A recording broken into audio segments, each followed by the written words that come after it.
This was not supposed to happen in Britain. Not here, not now. Sirens scream through London as police lines collapse and protesters surge forward.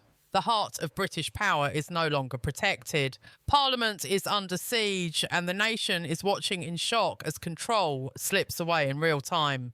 Just moments ago, London descended into chaos. What began as a swelling protest has exploded into full-scale mayhem. Hundreds, then thousands of demonstrators pushed past barricades, overwhelming police units stationed around Parliament. Officers struggled to hold their ground as chants thundered through the streets. "We want our country back." The words echoed off stone walls that once symbolised order, stability and control.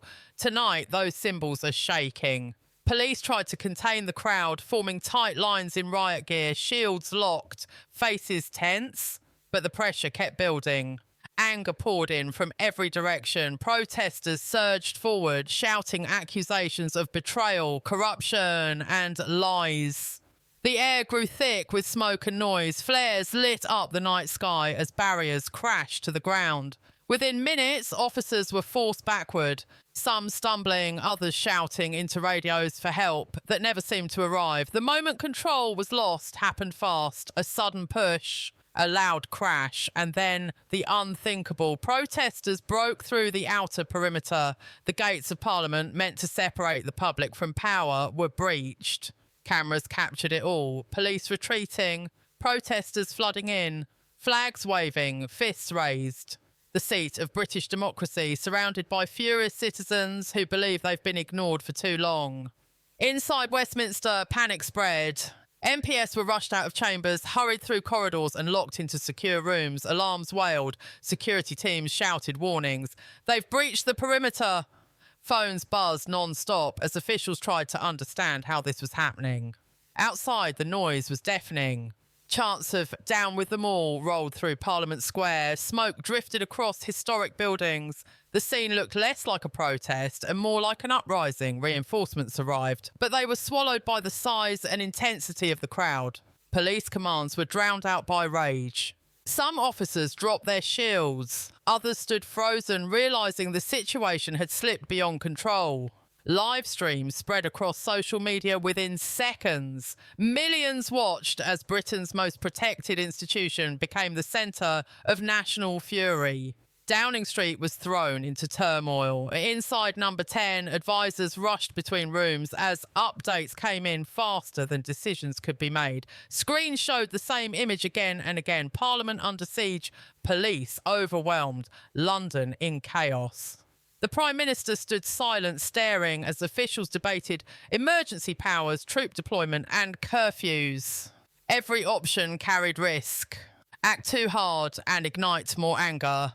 Do nothing and lose the country entirely. Outside, helicopters circled overhead. Sirens never stopped. The Metropolitan Police declared a critical emergency, admitting publicly that this was no longer a simple protest. Social media fueled the fire. Hashtags exploded. Clips of fleeing officers and cheering protesters went viral.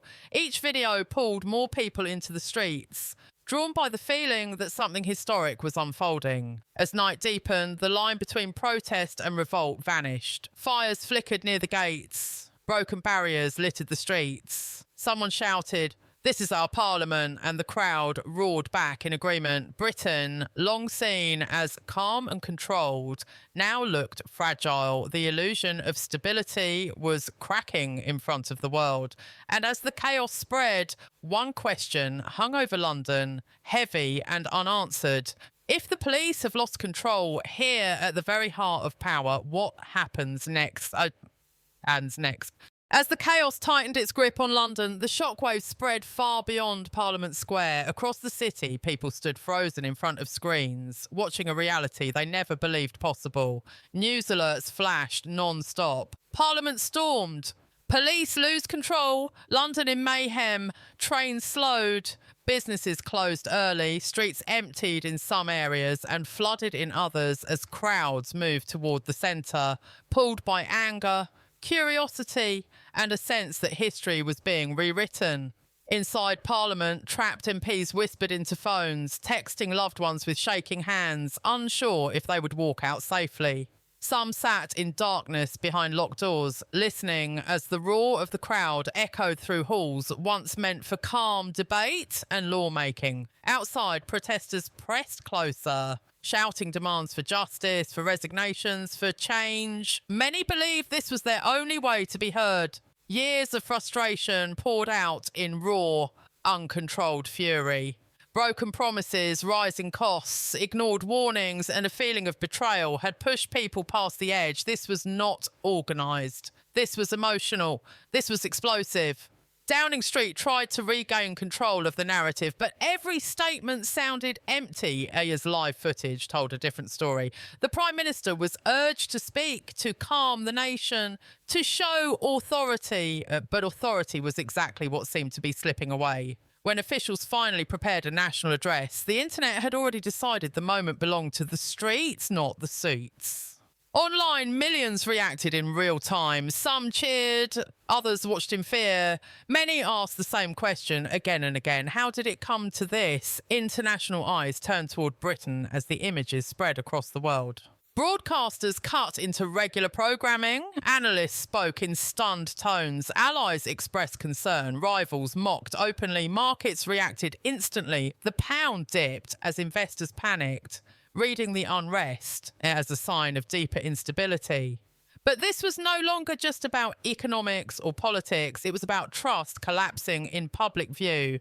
Police commanders admitted privately that they were stretched beyond limits. Every attempt to push back risked turning the crowd even more violent. Every step back made the government look weaker. It was a dangerous stalemate, and no one could see a clear way out. As the night dragged on, the mood shifted from shock to realisation. This was not a single bad night. This was the result of pressure building for years, finally released in one uncontrollable surge. Protesters believed they were reclaiming democracy. Leaders feared democracy itself was tearing apart. And somewhere between those two beliefs, Britain stood at a breaking point. The streets no longer felt governed. The rules no longer felt respected. The people no longer felt represented. Sirens continued to wail as the sky slowly began to lighten, revealing a city scarred by anger and confusion. What remained was not victory or defeat, but uncertainty. A nation forced to confront a hard truth it had avoided for too long. When trust is lost, control is only an illusion. And tonight, that illusion had completely collapsed.